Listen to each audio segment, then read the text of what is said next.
With us, folks, is Mark Collinsworth of Vere Global Wealth Management. And I'm laughing because there's so much going on today. And of course, everything's being blamed on Trump once again. Armed Forces Parade, the 250th anniversary of the founding of the U.S. Army. That happens to coincide with Trump's birthday. So, Trump is like a dictator. Other dictators have done this, et cetera, et cetera, et cetera. Now, also, the shooting of two state officials in Minnesota. And, I'm waiting for them to blame that on MAGA. So, Mark, what do you make of all this? Well, thank you, Larry. It's just kind of funny. I think the biggest thing is, you saw Tim Walz over the past year running for, vice president, and then even after they lost the election, how people need to stand up and fight. They need to take it to the ground. They need to really stick it to the Republicans and be aggressive against them. And then all of a sudden, he's promoting violence against the Republican Party.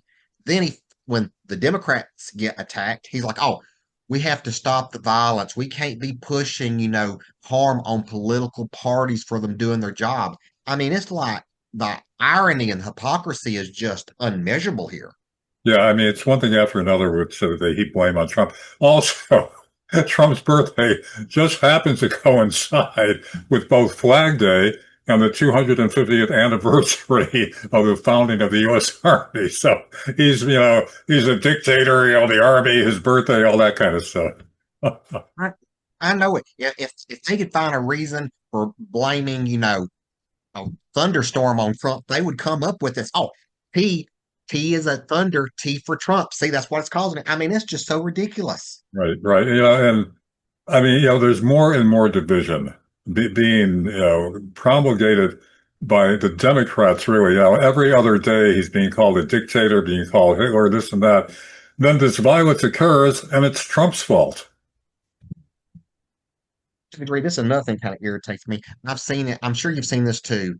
So many times Democrats will start saying something about, someone that's running for Congress, a senator, or someone's being appointed stuff. Oh, sexual harassment charges. Oh, this person's been doing sexual harassment, sexual harassment.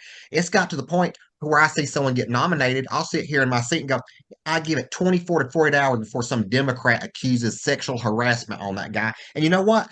So far, since I've done that, I've been right 100% of the time.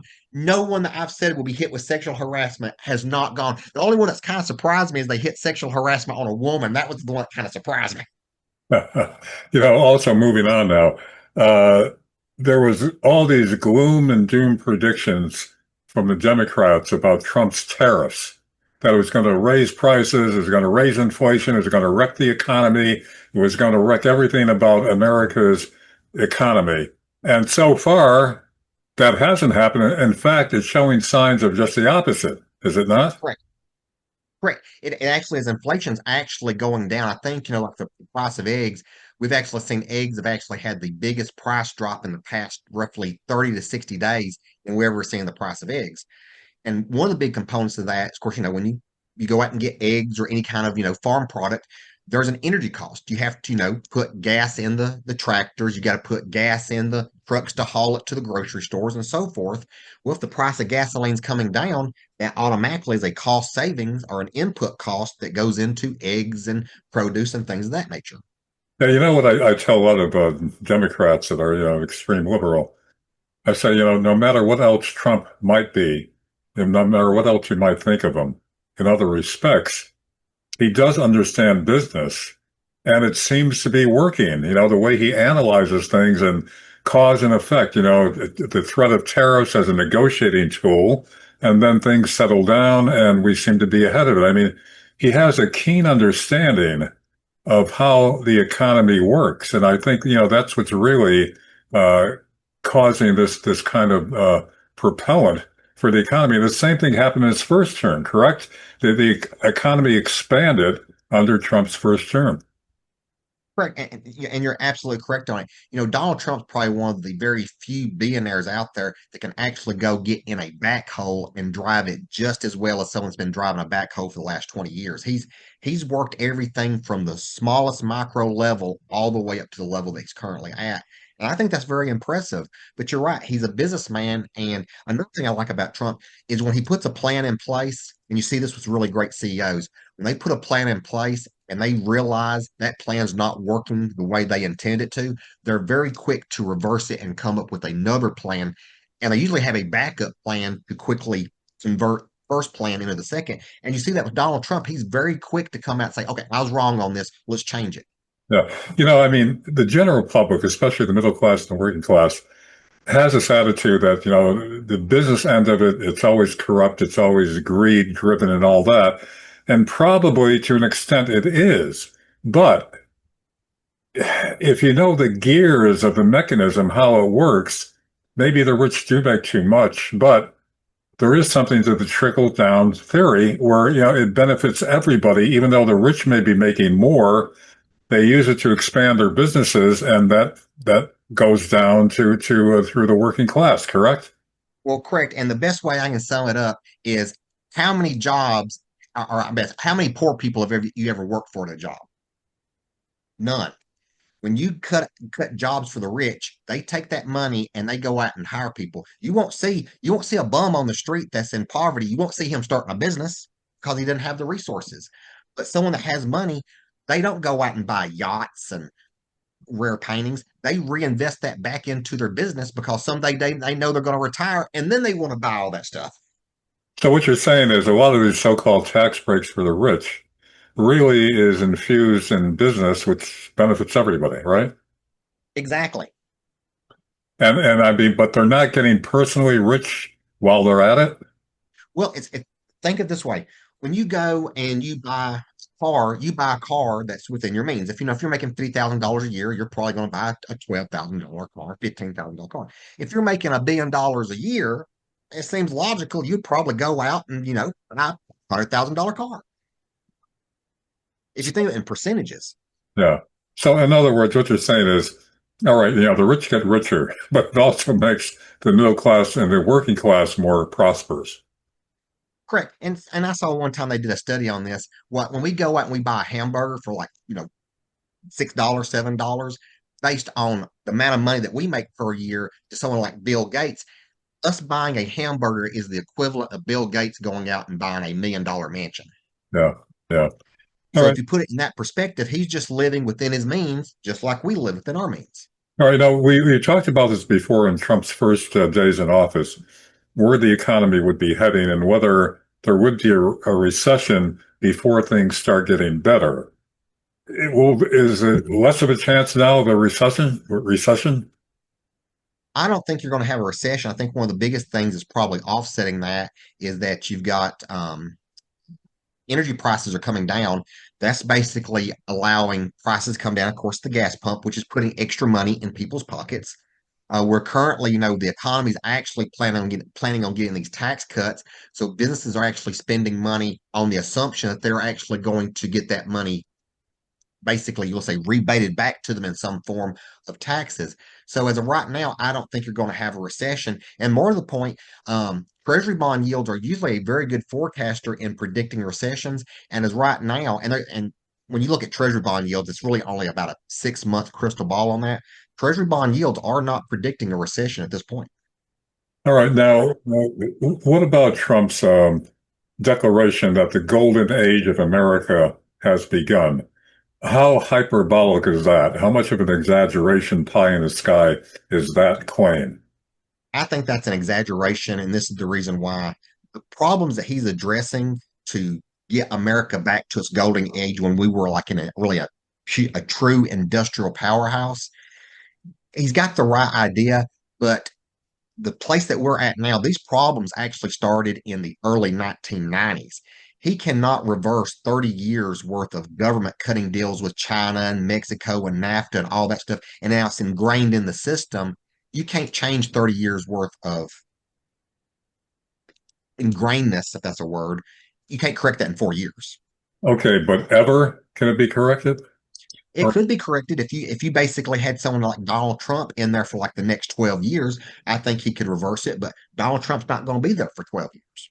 yeah, I don't think a lot of the public realizes over the past 20, 30 years how many Democrats and Republicans were on board with outsourcing because the corporations wanted it. And of course, the corporations were donating to the politicians that accelerated that. And now it's hard not to be dependent on China And Trump is trying his best to disentangle, but as you say, there's limits because it's so ingrained now in the American economy. Correct. And this is another thing, and we were too stupid as a country to see these problems developing. China actually saw these problems that they were relying too much on the United States at one time, and they've actually spent the last 5 to 6 years diversifying the countries they're in. So the United States, we think we have the power to basically tariff them, but we really don't because they now get so much money from Europe and Yeah. South America and places like that. The United States could stop buying 100, could basically shut down and buy no products whatsoever from China. And yeah, it'll be like basically thumping China in the nose. It's not going to do a lot of damage because they're too diversified now in their economics. Yeah, and you say we were too stupid to realize, but I don't think it was stupidity. It was just greed, right? It was the upfront money, the long-term damage they didn't care about. Well, correct. You're right. I say this term stupid, but it took some very smart people to basically conjure up the problem that we're in. So, yeah, and the smart people basically made the money. Unfortunately, I should say the stupid people, it was the stupid people, both Democrats and stupid Republicans, both voting for the wrong people in office. Yeah. And Now, a big thing is when you vote for somebody and they run on a platform to do this, this, and this, and then they get in there and they don't even try to do this, this, and this. Next election cycle, you need to vote that SOB out. yeah. Well, again, the factor of legalized bribery, which is campaign donations, there's no way you get around that. Even if you go into office with the best intentions, in order to stay in office, you got to compromise, you got to accept these donations. And of course, there's a cost with that. People who donate to you, especially the big guys, expect results. Well, exactly. And I give you another kind of a side note here. I'm sure you probably saw the California senator that got pulled out of the Homeland Security Conference and he was basically handcuffed and everything out there. This is the thing. He basically interrupted a conference. Or more importantly, senators and Congress people actually wear special ID badges to actually identify themselves as senators and congressmen. Did you know that he was not wearing that and he basically interrupted the conference and then very aggressively started walking towards the podium? Yeah, even if he had that ID on him, he was still interrupting. He wasn't waiting for a Correct. question period answer, just started shouting and interrupting, disrupting. So why not kick him out, whether Correct. he's a senator or not? Well, I think the police there, they didn't know who he was. When they put his name up there in his picture, I had to Google it. Is he really a senator? I didn't know who the senator for California is. Shoot, I don't think I can't even name the senators for Tennessee, Yeah, but let alone California. what I'm saying is, even if they knew he was a senator, so what? He was disruptive. He was out of order.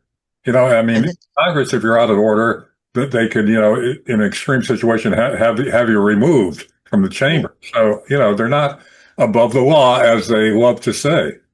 correct. And I'm sure you saw the video of him basically very aggressively going up there, interrupting. He started fighting with the police officers. Right. But when he did his press conference, he's up there, hey, I'm a senator. I simply asked a simple question. They didn't want to answer the question because it would do too much damage to them, and they abruptly threw me to the floor and handcuffed me. No, he abruptly moved toward the podium. He actually fought with the police officers on the video, and guess what? Now he's actually trying to campaign to raise money off of him being victim.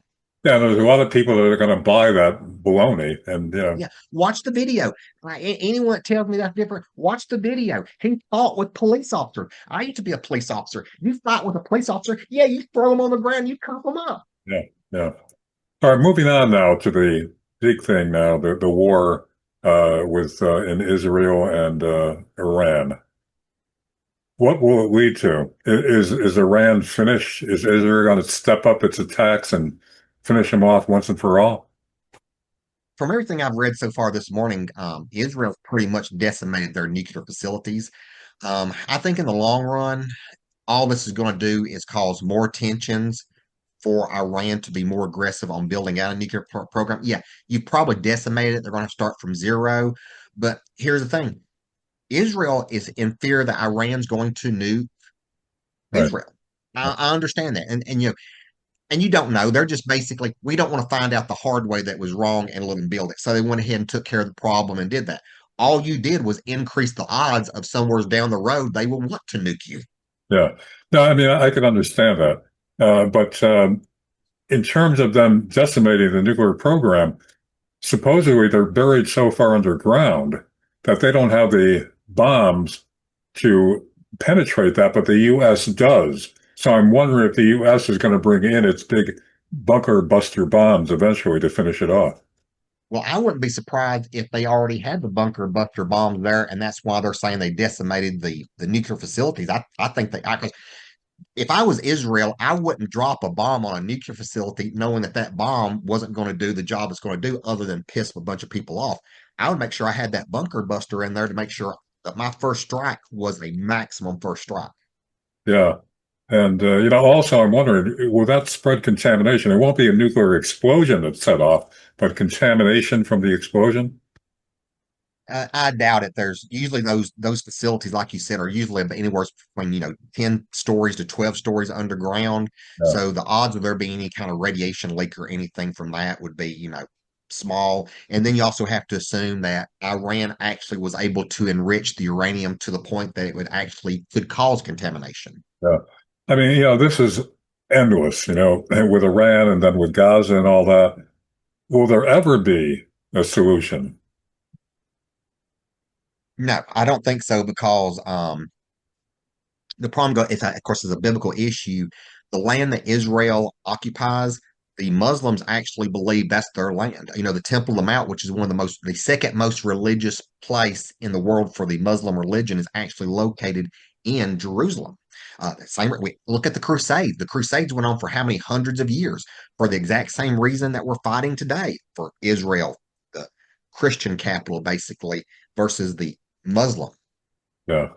Another thing that's unresolved is the Ukraine war, which, as I've said in previous podcasts, everything was stable there until the State Department, our State Department, and neocons in it started stirring it up and destabilizing it. I don't think Putin is the bad guy here. We're moving nuclear missiles closer to his border. They're threatening to join NATO. Now, during the Cuban Missile Crisis in 1962, when Khrushchev brought nuclear missiles 90 miles off our shore, that was an existential threat. We almost went to war with the Soviet Union. Now it's on the shoes on the other foot, but we don't recognize that it's valid.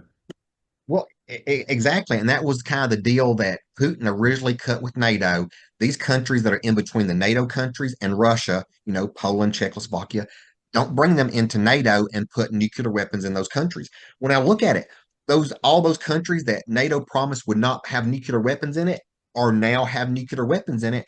And I'm glad you brought up the thing with Cuba. This is one of the little facts of history that the United States likes to hide. The the real reason the Cuban Missile Crisis started was because the United States was moving nuclear missiles into Turkey. Right. Russia asked the United States to remove those missiles.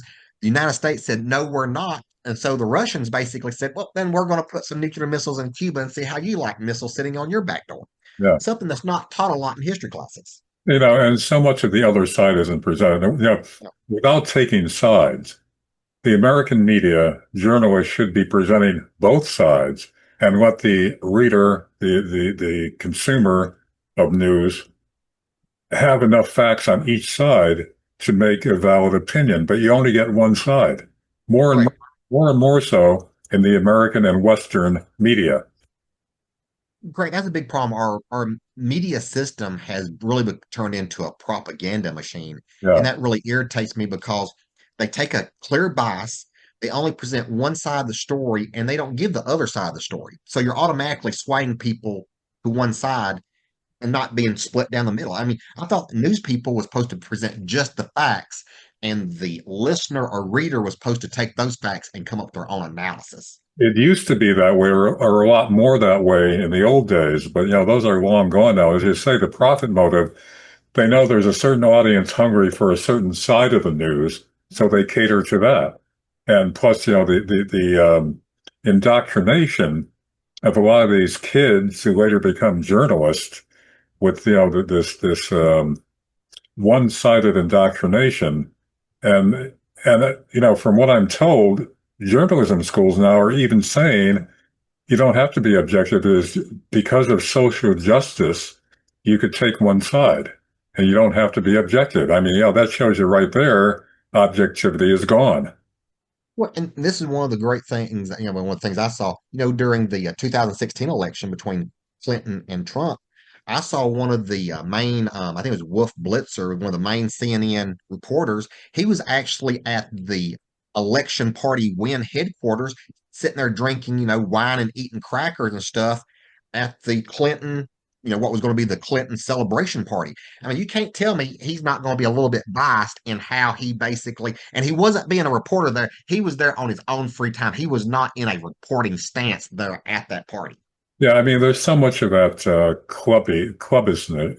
It's like a club, an inner circle that thinks the same, and the objectivity is secondary.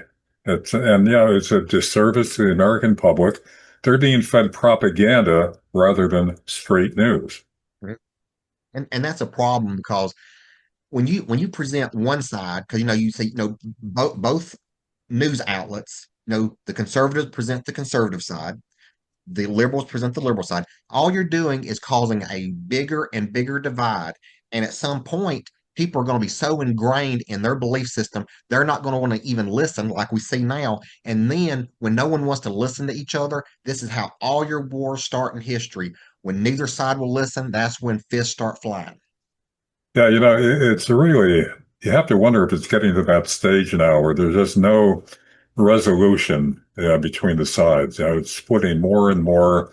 Uh, the there's a line from The Second Coming by Yeats. The best lack all conviction, and the worst are full of passionate intensity. So, those who know the story, they're afraid to speak out. The best lack all conviction of trying to turn it around, of trying to speak out and right the situation. They lack all conviction, the best of them. The worst are full of passionate intensity, which is enraging the situation even more. Now, Yeats wrote that after the First World War, and it applies today.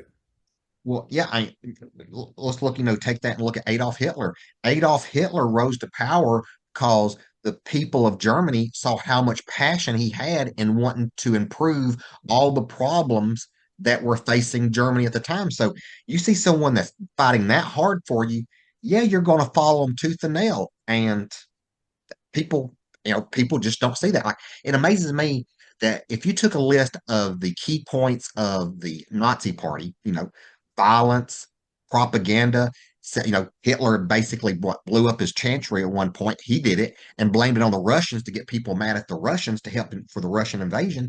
If you take a list and you put all the things that the Nazi party has in common with our current day Democratic Party, you'll see that there's a whole lot more similarities between the two than there is between the Republican Party and the Nazi Party, even though Democrats call us Nazis all the time. Well, you know what happens? Hitler's a good example. When you have social upheaval, when you have a situation, it was during the Depression, the economy was bad. Germany had gotten a raw deal with the Versailles Treaty.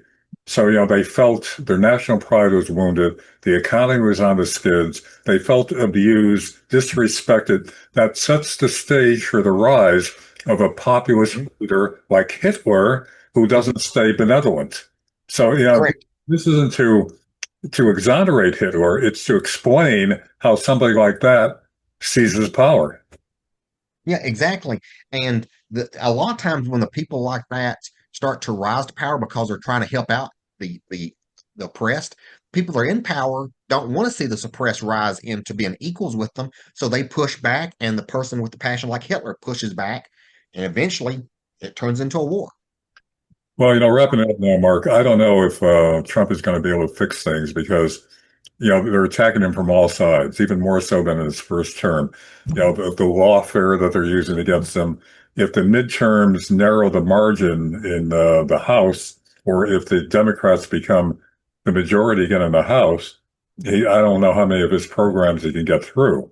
So, they're coming at him from all sides. So I'm not sure how this is going to turn out. Well, yeah, and that's what gets me at how they're fighting him tooth and nail. Like, I'm sure you saw the judge that basically, like 2 days ago, basically put the temporary restraining order saying that Donald Trump had to turn over power of the National Guard to California because he illegally activated them. Now, people sit there and they say, well, the National Guard's a state entity. It should be controlled by the governor. There's clearly, I forget, I think it's called Title 10. It clearly gives the president the ability to activate the state National Guard if law enforcement activities are being hindered by the population or federal assets are at threat. Both of those were clear provocations for him to exercise Title 10.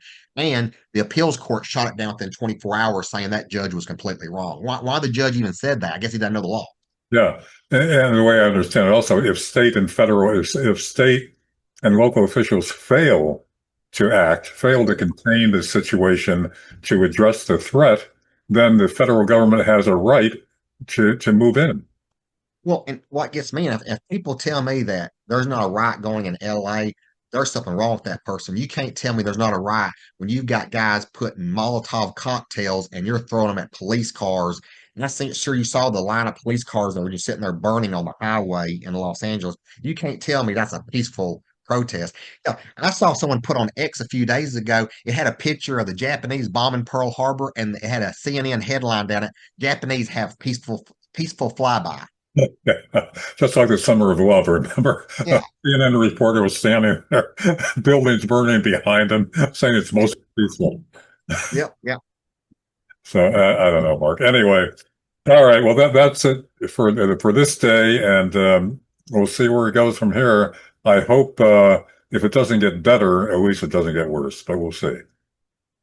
Well, like I always say, Larry, it looks at absolute, it's always the darkest and looks at the absolute worst right before it actually gets worse. Thank for that uplifting ending message here, Mark. Yep. Mark Collinsworth, CIO of Vere Global Wealth Management. Thanks once again for your interesting perspective on all these events that affect our lives. Thanks, Mark.